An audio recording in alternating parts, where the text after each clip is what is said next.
지금까지 그 한국 정부가 개입할 수 있는, 그러니까 정부와 관련된 조직들은, 그러니까 한인회나 민단이 됐든 이런 것들은 뭐냐면 다 자생적인 조직이거든요. 그리고 정부가 개입하는 조직이 사실은 전 세계적으로 깔려 있는 게 민주평통입니다. 그러니까 민주평통은 전 세계에서 한 2,500명쯤 되나? 그러니까 재외동포 그 자문위원을 하고, 근데 원래는 이제 역대 정부가 보수 정부 됐든 진보 정부 됐든 항상 안배를 하거든요. 뭐 진보 정부에서 조금 더 뭐 많이 할 수는 있죠. 주로 이제 뭐 분과위원장이나 책임자들은 정부 성향에 맞는 사람을 하더라도 그 구성원들은 거의 맞춰서 하거든요. 근데 지금 윤석열 정부가 제가 알기로는 지금 그 9월 1일에 했나요? 하거나 할 텐데 지금은 완전히 싹 바꿔가지고 이 야당 성향인 사람 다 배제시키고 자기네 그 보수 성향 있는 사람들로 지금 채우고 있다고 합니다. 그래서 그런 문제들이 제기되고 있고, 그렇지만 이 실제로 지금 나까지 나온 걸 보면 재외 국민 투표로 보면, 그러니까 현지 국적을 가진 사람들은 우리가 투표권이 없으니까 그렇지만 재외동포들의 투표를 보면은 지금 야당 지지가 더 많습니다. 항상 야당 지지가 많아가지고 지금 그 국힘당 이런 데서는 재외동포들을, 근데 선거에서 지금 이제 재투표권이 있기 때문에 이걸 어떻게든 간에 그 성향을 바꾸려고 하고, 그 개입을 하려고 하는데, 현실적으로는 이제 쉽지가 않습니다. 왜냐하면 국정선거에 대해서만, 지방선거는 할 수가 없고, 국회의원 선거나 그 대통령 선거 때는 제가 있을 때도 제가 있을 때 대선이 있었기 때문에, 파견됩니다. 선거관리위원회에서 선거 영사라고 부르는데 와서, 선거를 관리하거든요. 그래서 제가 그 이전에는 투표함이 3개 있다가 제가 관할지 오사카, 교토, 나라, 그 다음에 이제 그 옆에 있는 2개 형까지 해서 투표함이 3개 있다가 제가 있을 때는 늘어나서 4개로 늘었습니다. 근데 투표율이 워낙 저조해요.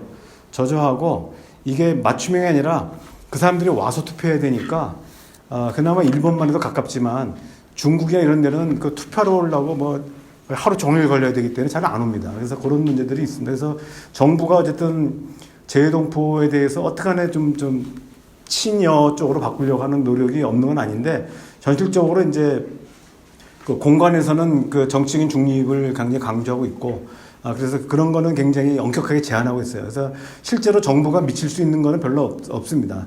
그래서 지금 정부가 지금 하고자 하는 거는 이제 주로 민주평통이나 아니면 이제 아마 재외동포청이 만들어졌기 때문에 그런 부분을 어떻게 활용하려고 할지 모르겠는데, 아직 재외동포청은 이제 만들어진 지가 얼마 안 돼가지고 특별히 지금 그 기능을 하고 있지는 못한 걸로 알고 있습니다.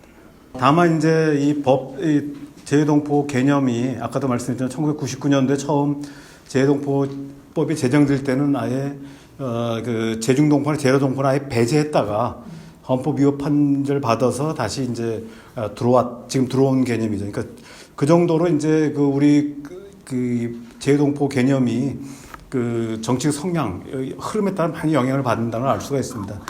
특히 재외동포 개념은 아까 초기에는 기민 정책이라고 할 정도로 거의 방치해 놓고 있었고, 오히려 들어오는 것 자체가 아까 1962년도에 이 해외 이주법 만들어가지고 우리 국내에 있는 인구 과밀되니까 좀 밖으로 보내려고 하는 이런 움직임이 있지 않았습니까? 그러다 보니까 그 당시 더군다나 뭐 일제시대 때 그 개념까지 전혀 포함된 건 아니고요.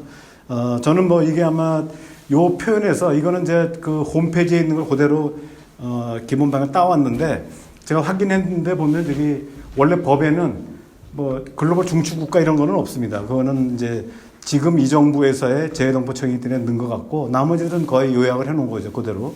그래서 기본적인 방향은 이제 현지에서의 주류로 가는 부분들은 원래 그 재외동포 정책은 논쟁이 됐던 부분이긴 한데, 지금은 이제 어차피 재외동포들이 다시 들어와야 된다는 게 아니기 때문에 주류 사회에서 해야 되는 게 맞다. 이거는 중요한 건 현재 시각이라는 거죠, 현재 시각. 그러니까 이게 1999년도에 재외동포법 만들 때도 그 비슷한 표현이 들어가 있었거든요. 그러니까 적어도 우리나라가 어느 정도 살게 됐고, 재외동포에 대해서도 이제 거기 뭐 재외동포의 그 기여를 뭐 방치하거나 또는 그들이 우리를 도와주길 바라거나 이런 시대도 아니고, 오히려 한국이 해외로 뻗어나가기 위한 하나의 해외의 어떤 그 공공외교의 거점이라든 이런 부분들이 강하다 보니까 지금 이 정의는 이제 1999년 이후의 정의라고 볼 수 있습니다.